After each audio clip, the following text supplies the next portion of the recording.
Euh, un des trucs que moi je faisais souvent avec les personnes qui prenaient des médicaments, je prenais des rendez-vous très tôt le matin et je disais bah quand tu te lèves, tu viens chez moi.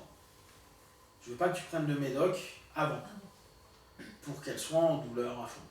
Voilà, au pire du pire.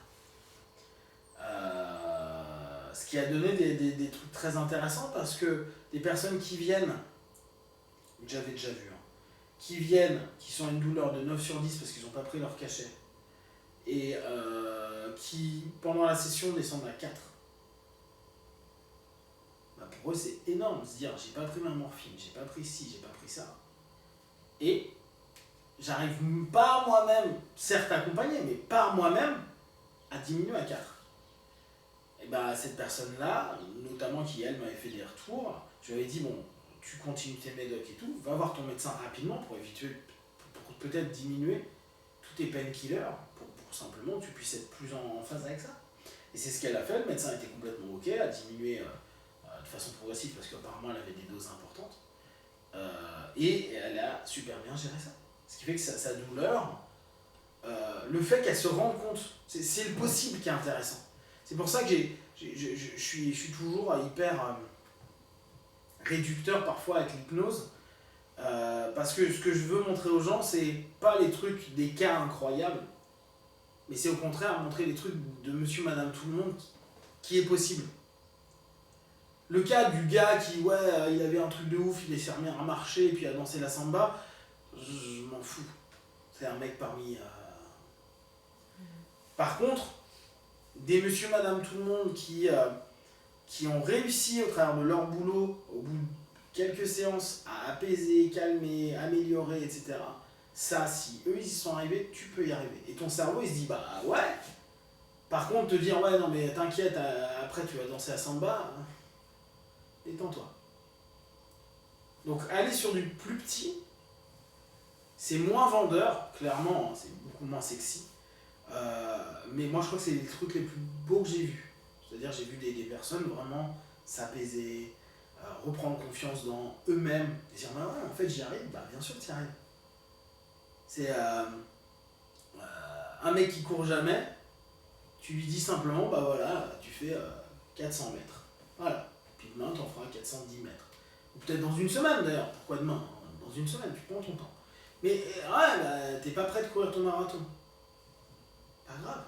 Peut-être que tu courras peut-être un jour en marathon. Mais c'est cool. Et pour moi, l'hypnose sur les douleurs, alors là, on part sur des chroniques, on parlera un autre jour d'autres types de douleurs, mais puis plus de techniques, mais c'est avoir ça comme modèle, se dire, ok, bah là, cette personne-là, elle a diminué d'un demi-point. C'est énorme un demi-point. Personne, elle est à 9 depuis 10 ans de sa life, elle passe à 8,5 ou à 8. C'est juste, vous venez faire un endroit. Vous savez, quand vous avez des maux de tête, des migraines ophtalmiques ou des conneries qui durent tout le temps, et juste à un moment ça diminue, et tu fais.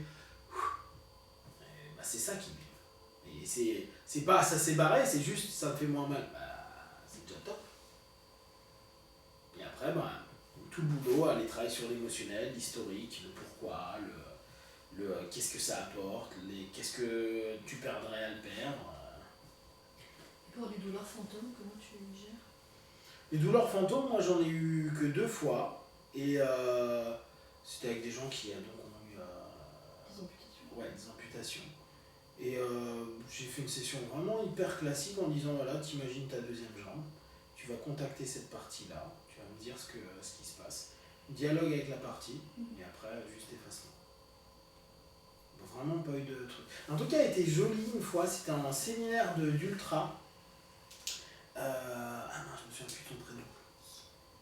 Bon, il était venu, il a eu un accident de moto et il a la colonne vertébrale de pété. Et en fait, il avait donc il peut plus marcher et il me disait qu'il avait constamment des douleurs qui venaient. Et avec les ultras, une autre manière de bosser, on avait fait un truc, c'était en 6 chord state. Ouais. Et je lui ai dit, bah, n'hésite pas à me dire dans quelques jours, semaines plutôt, comment tu te sens par rapport à ça, voir s'il y a un feedback. Et il me disait, bah, c'est cool, les trucs se sont barrés. Les espèces de chocs. Ouais. Ça, c'était intéressant. Donc il y a vraiment des boulots intéressants à mettre en place. Je pense pas qu'il faille nécessairement aller en six-cordes. Quoique lui, il faisait de l'hypnose, hein, donc il me dit qu'il avait testé d'autres choses. La six-cordes, pour lui a parlé. C'est comme tout. Après, si on a une gamme de possibilités, il y a certaines possibilités qui peuvent ouvrir d'autres trucs. Il n'était pas descendu en six-cordes d'ailleurs, mais il était, moi je pense, en niveau écho, c'est-à-dire avant les SDL. Et rien que ça, qui était déjà un peu plus que ce qu'il avait l'habitude de faire avec une suggestion, une orientation et tout, ça lui a permis un feedback positif. Donc il y a des choses vraiment intéressantes à ce niveau-là. Et quand tu prends quelqu'un en chronique, est-ce que tu définis le type de douleur? Est-ce que c'est une décharge électrique? Est-ce que c'est un picotement? Ou c'est pas important? Si, je vais lui demander comment il le symbolise, comment il le perçoit. Ça pique, ok, cool. Mais je vais pas forcément l'exploiter, ça. Il y a très longtemps, je l'exploitais, genre, moi tu peux t'imaginer dans une usine, cette usine, tu vas simplement imaginer qu'elle crée de l'électricité un petit peu comme EDF. Et maintenant, tu imagines juste qu'il y a un putain d'ouragan qui lui pète sa gueule. Il n'y a plus d'électricité dans les maisons. Comment tu te sens là? Mais au fur et à mesure, bien sûr, tu peux jouer avec cet aspect sémantique-là. Moi, c'était plus par rapport au type de douleur. Est-ce que si c'est, je sais pas, un truc vasculaire, un truc nerveux, un truc. Ça change. Moi, je trouve que ça change. Ça change. Bah, après, moi, avec mon aspect médical, je trouve que ça change. Enfin, j'ai pas le même.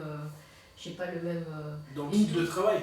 Bah, dans le type de travail, dans le type de résultat et tout ça, d'approche. Tu sais, une douleur chronique de type mal de dos, en fait, s'il n'y a pas de paramètres nerveux, t'es sûr que tu vas réussir à la faire diminuer, quoi. Enfin, par contre, en kiné. Ouais, en kiné. Oui, en kiné. Par contre, diabétique, en neurologie, quelqu'un qui a une douleur neurologique, en fait, là, tu vas savoir qu'il va falloir qu'il apprenne à gérer parce que t'as que ça, en fait, parce que la douleur en elle-même, t'as aucun paramètre physique pour agir dessus.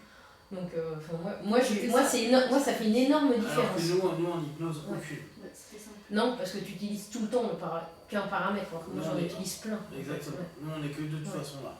C'est pour ça, est-ce qu'il ne faut pas prendre ça en compte à un moment Ça change donné? rien. Non. Pour la gestion de la douleur en hypnose, ça change rien du tout.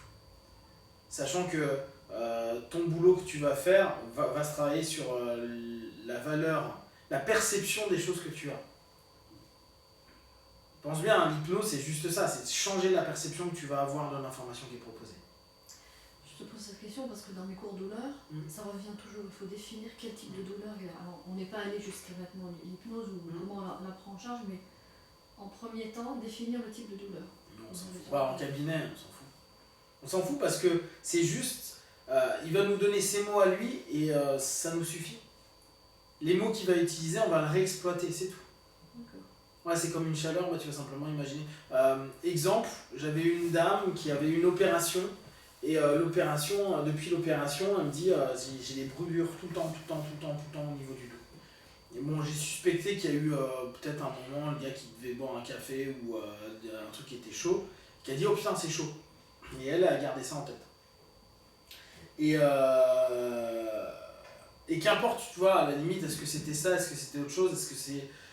Je lui ai juste dit chaleur, je dis ok, et je lui ai juste fait poser des patchs de froid. En la connectant à la partie la plus froide de son corps. De toute façon, glauque, il y a plein de choses qui peuvent être chaudes. Complètement. Complètement. Et ben, juste ça, alors tu vois, on savait pas si c'était lié à ça, si c'était lié réellement à un problème lié à son opération. Hein.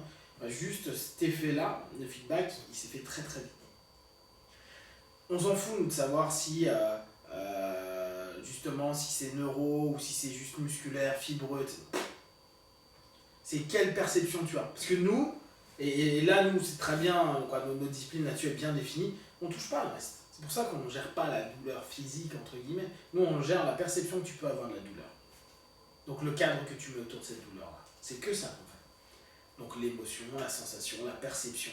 Mais tout ça est virtuel. C'est comment tu concrétises ton virtuel. Ah mais là je me suis coupé, bah ouais mais il y en a ils sentent, il y en a qui sentent pas. Il y en a t'as différents problèmes. Moi je vois par exemple une personne que j'avais avec des scléroses en plaques qui en termes de douleur s'apaisait alors pour autant la sclérose est toujours là. Donc c'est la perception. C'est vraiment ça notre cheminement. C'est un cheval donc la De toute façon on va ça fait arrêter. mal dessus. Ok, bon on reprendra ultérieurement.